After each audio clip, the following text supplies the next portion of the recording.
ഈ folding stair case നമ്മൾ കോൺക്രീറ്റിൽ ചെയ്യുമ്പോൾ ശ്രദ്ധിക്കേണ്ട അല്ലെങ്കിൽ നമ്മൾ ഏറ്റവും കൂടുതൽ പ്രാധാന്യം കൊടുക്കേണ്ട കാര്യങ്ങൾ എന്തൊക്കെയാണെന്ന് നോക്കാം. ഇത് കോൺക്രീറ്റിൽ ചെയ്യുമ്പോൾ ഇത്തിരി ശ്രദ്ധയും സൂക്ഷ്മതയും കൊടുത്ത് ചെയ്യേണ്ടുന്ന ഒരു എലമെൻ്റാണിത്. കാരണം ഈ സ്റ്റെയർ കേസിൻ്റെ താഴെ ഒരു സപ്പോർട്ട് ചെയ്ത് കഴിഞ്ഞാൽ പിന്നെ അടുത്ത സപ്പോർട്ട് എന്ന് പറയുന്നത് ഫസ്റ്റ് ലാൻഡിങ്ങിനും പിന്നെ അതിനുശേഷം ഫസ്റ്റ് ലാൻഡിങ്ങിൽ ഒരു സപ്പോർട്ട് തുടങ്ങിക്കഴിഞ്ഞ് കഴിഞ്ഞാൽ അടുത്ത സപ്പോർട്ട് എന്ന് പറയുന്നത് സ്ലാബിൻ്റെ ടോപ്പിലുമാണ്.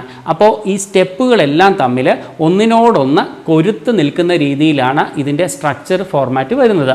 അങ്ങനെ വരുമ്പോൾ നമ്മൾ ഇത് ചെയ്യുന്നത് 2 സ്റ്റിറപ്സ് ഇതേപോലെ ഒരു സ്റ്റിറപ്പിനകത്ത് മറ്റൊരു സ്റ്റിറപ്പ് 4 റീഇൻഫോഴ്സ്മെൻറ്റ് കൃത്യമായിട്ട് ഇതേപോലെ പ്ലേസ് ചെയ്ത് കൊടുത്ത് അതിനെ കൊരുത്തെടുത്തിട്ടാണ് ഇത് ഡിസൈൻ ചെയ്യുന്നത്. അപ്പോൾ ആ സ്റ്റിറപ്സ് ചെയ്യുമ്പോൾ വളരെ തിക്നെസ് കുറഞ്ഞ രീതിയിൽ ആ സ്റ്റിറപ്സ് നമ്മൾ മേക്ക് ചെയ്തിട്ട് ഒന്നിനോടൊന്ന് കണക്ട് ചെയ്തിട്ട് വേണം അത് ഉപയോഗിക്കാൻ വേണ്ടിയിട്ട്.